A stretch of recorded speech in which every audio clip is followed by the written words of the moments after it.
Assalamualaikum warahmatullahi wabarakatuh.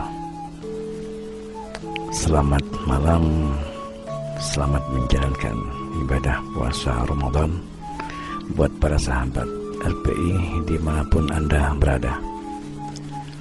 Pada kesempatan malam hari ini saya hanya ingin menambah wacana baru, yang mana wacana-wacana tersebut sudah disampaikan oleh para sahabat ya, baik itu oleh Pak Dek TV, Putri Majapahit, dan saudara kita Joko Arek, ya, perihal tentang keberadaan sahabat kita yaitu TIJ,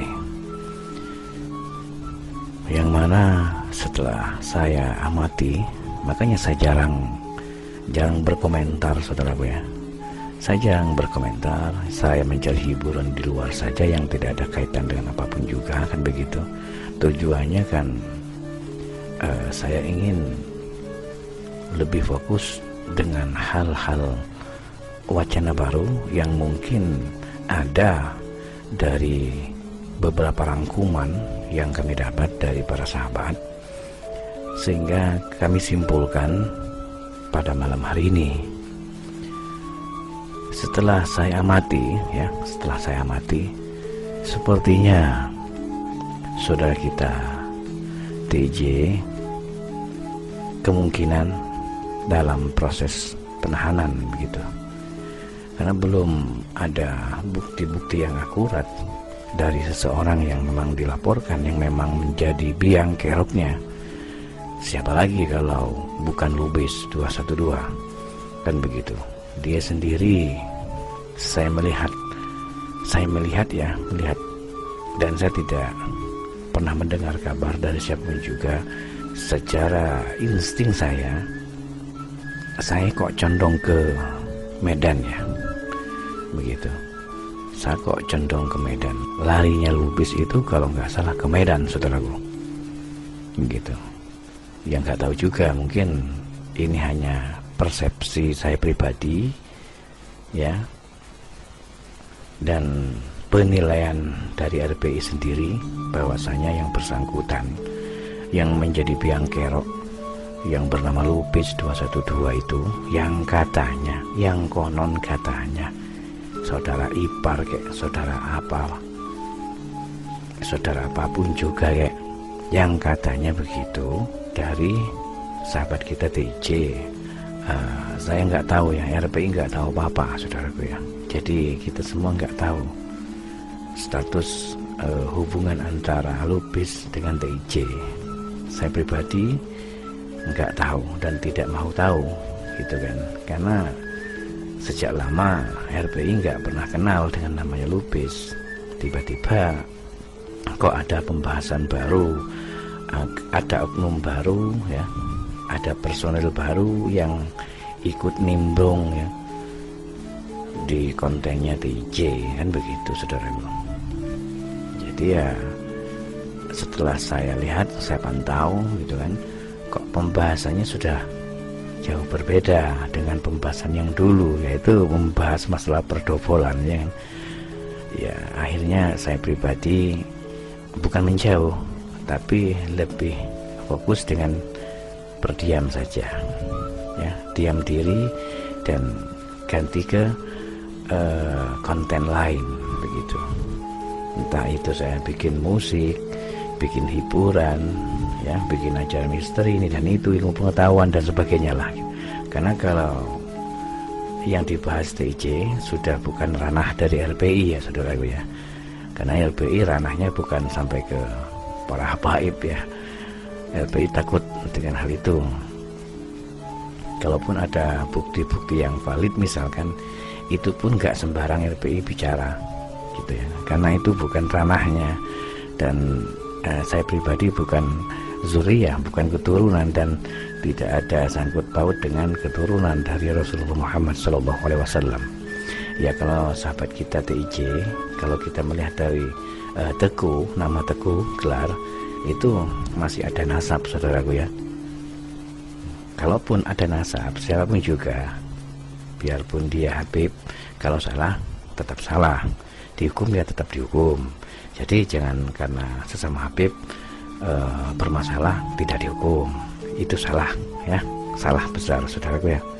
Jadi namanya hukum harus ditegakkan.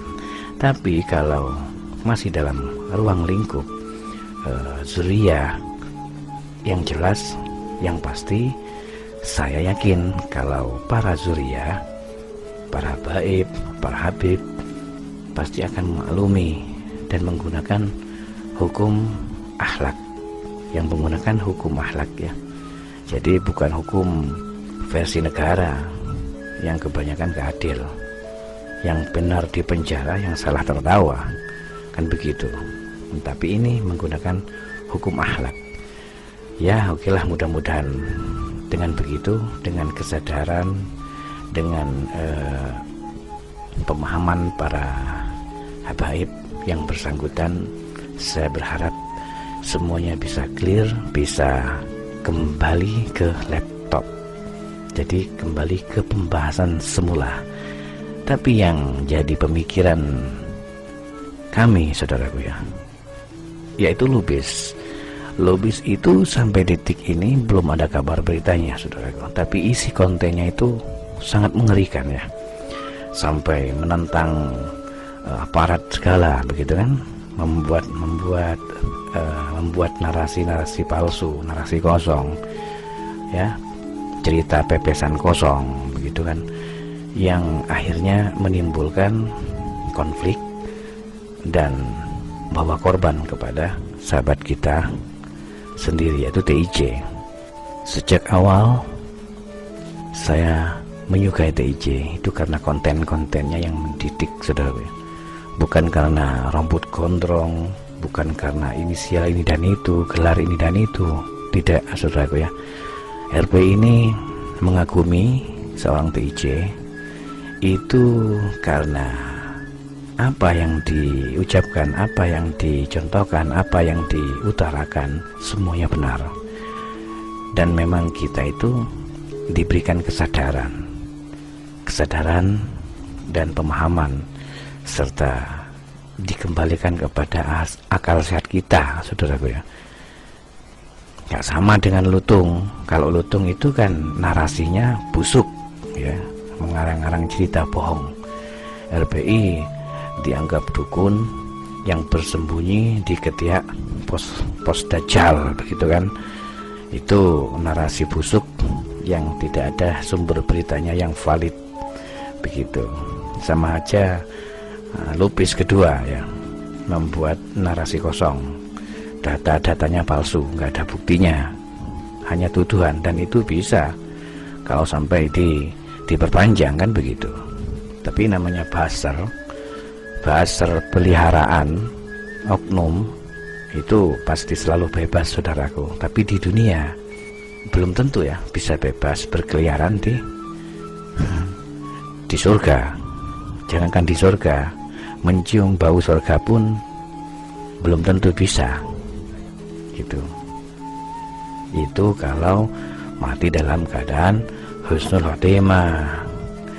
Yang dikhawatirkan kan mati dalam keadaan su'ul khotimah begitu. Kita bisa menang menjadi penguasa, kita bisa menjadi basar dan sebagainya saudaraku, tapi kita itu punya batas waktu, punya jatuh tempo ya. Umur kita bukan umur yang abadi. Umur kita, nafas kita ini adalah nafas yang dibuat oleh Allah. Umur kita adalah titipan dari Allah, bukan nafas yang sembarang dijual di toko-toko spare part mobil, spare part motor dan sebagainya. Gak ada di toko pertukangan, gak ada. Namanya nyawa, umur, waktu, tempo dan sebagainya gak ada. Semuanya ada batas waktu, semua ada ketentuan takdirnya. Kita mati dalam keadaan apa dan di mana dan bagaimana. Kalau kelakuan kita di dunia ini buruk, yang dikhawatirkan nanti di saat sakaratul maut kita mati dalam keadaan su'ul khotimah, na'udzubillahi min dzalik.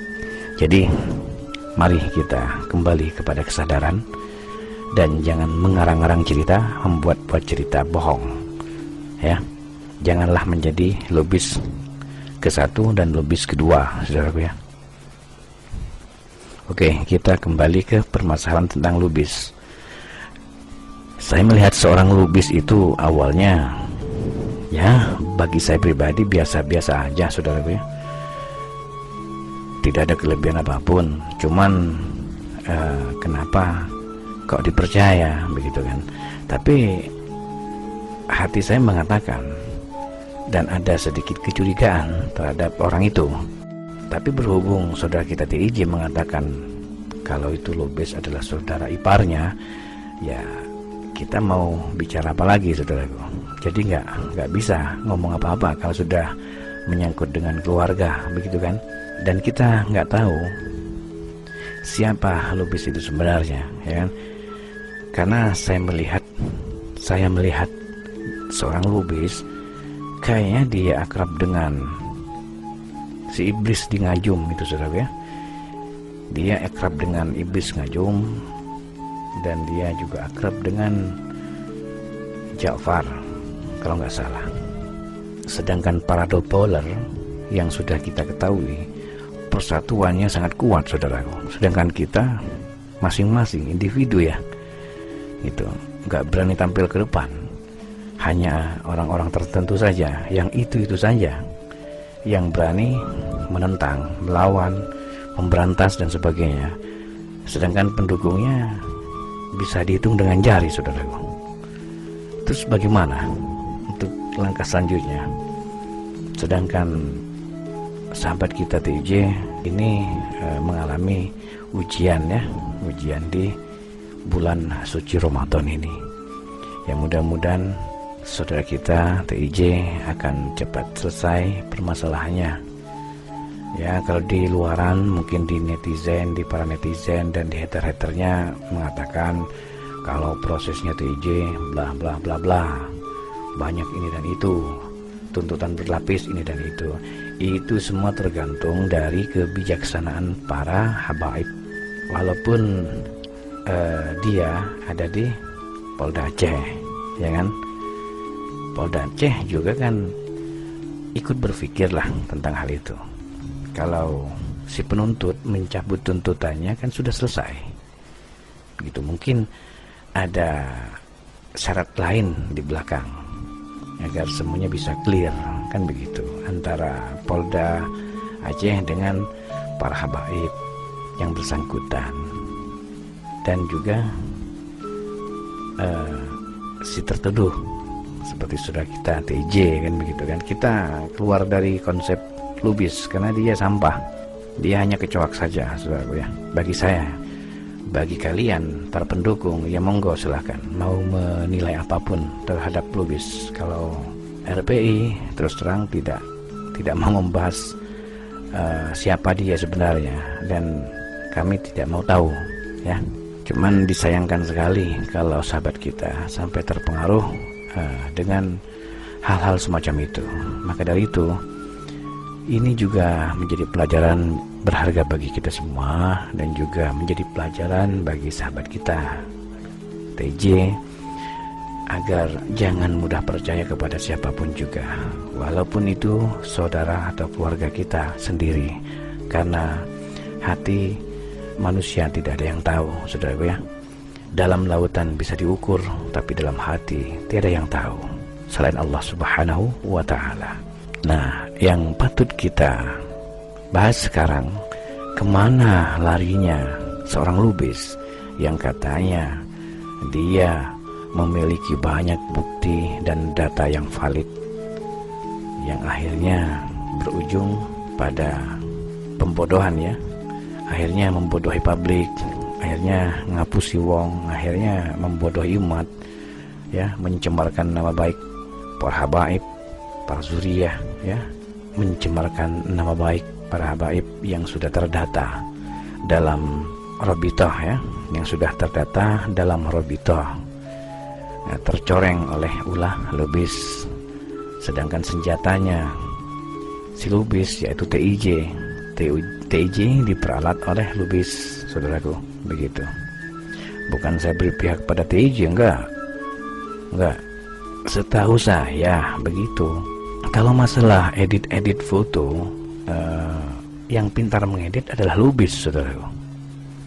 Kalau TJ perasaan sejak dulu nggak pernah ngedit seperti itu, kecuali orang lain ya memberikan ke TJ, baru TJ unggah, jadikan thumbnail begitu. Maka dari itu, saudaraku, mari kita bersama-sama mawas diri, hati-hati, jangan mudah terpancing, jangan mudah terprovokasi, jangan mudah diadu domba, jangan mudah dikelabuhi, dan jangan mudah dipengaruhi oleh siapapun juga ya. Sepandai-pandai tupai melompat, suatu saat pasti terjatuh jua, saudaraku. Oh ya, saudaraku, hati-hati bagi kalian semua ya, para sahabat RPI, tanpa terkecuali. Hati-hati dengan akun yang Anda miliki ya. Yang Anda miliki mungkin ada salah satu netizen yang memiliki akun channel YouTube ya. Karena sekarang musimnya pemain VPN, saudaraku ya.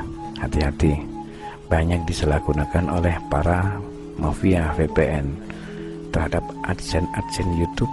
Orang yang dianggap memiliki banyak subscribe, misalkan seperti saudara kita Joko Arek ya, dia kena dismonet ya. Barusan saudara kita Joko Arek kena dismonet, saudara. Jadi jalan utama untuk menghindari itu, jangan sampai subscribe Anda diketahui publik. Satu. Yang kedua, jangan sampai menggunakan AdSense aslinya. Jadi Anda wajib menggunakan AdSense kedua, AdSense lain, AdSense yang dirahasiakan. Jadi bila ada serangan atau hack dari para pemain VPN ya, masuk ke channel atau konten Anda, maka Anda akan selamat dan aman. Begitu, kecuali memang teguran dari YouTube sendiri ya. Nah, ini bukan teguran tapi hack, serangan dari para mafia pemain VPN. Dan alhamdulillah banyak sekali pemain VPN yang sekarang sudah dibanet oleh YouTube. Itu saja, saudara ya. Ini perhatian buat para sahabat siapapun juga, tanpa terkecuali. Sekarang kita kembali lagi kepada sahabat kita TJ. Mari kita doakan semoga sahabat kita TJ selalu dalam lindungan Allah, selalu dalam keberkahan, keselamatan di dunia wal akhirah. Dan mari kita berdoa bersama-sama semoga permasalahannya cepat selesai. Bagi yang menjadi hater, bagi orang-orang pembenci Pos Ronda, silahkan Anda berkuar-kuar semampu Anda, sekuat Anda ya, sesuai keinginan Anda. Tidak ada yang melarang, saudaraku ya. Tapi yang jelas kami para sahabat Pos Ronda TJ tetap akan mendoakan yang terbaik bagi sahabatnya. Dan kami berharap mudah-mudahan orang yang bersangkutan, yang menjadi pemicu, menjadi biang keroknya, yaitu Lubis, mudah-mudahan dia berani ujug gigi datang ke Polda Aceh dan berhadapan langsung dengan para habaib yang disebut sebagai Habib palsu itu ya, agar permasalahan TJ cepat kelar, cepat selesai, saudaraku ya. Dengan begitu insya Allah semuanya akan kembali seperti semula. Masalah hukuman atau apapun juga kami tidak bisa menilai, kami tidak bisa menerka-nerka, tidak bisa mengarang-arang. Itu ada di tangan para habaib yang bersangkutan. Juga ada penanggung-jawaban dari Polda, ada kaitannya dengan Polda di Aceh. Begitu ya, kita berdoa sebagai sahabat, mudah-mudahan saudara kita TJ akan segera selesai permasalahannya dan akan kembali kepada TJ yang dulu. Dan mudah-mudahan dengan adanya ujian dari Allah ini dan juga merupakan sebuah teguran dari Allah, agar saudara kita TJ bisa sadar, menyadari akan kehilafannya ya, apa yang dituduhkan itu keliru, dan tuduhan tersebut berasal bukan dari dia, melainkan dari orang lain yang bersangkutan, yaitu Lubis. Begitu saudaraku ya. Ini aja penjelasan dari saya, mudah-mudahan bisa bermanfaat bagi kita semua. Dan saya ucapkan selamat menjalankan ibadah puasa. Semoga puasa kita selalu diterima oleh Allah Subhanahu wa taala, dan kita menjadi orang-orang yang ada di jalan Allah dan diridhoi Allah dan selalu dalam ridhonya. Amin Allahumma amin. Assalamualaikum warahmatullahi wabarakatuh.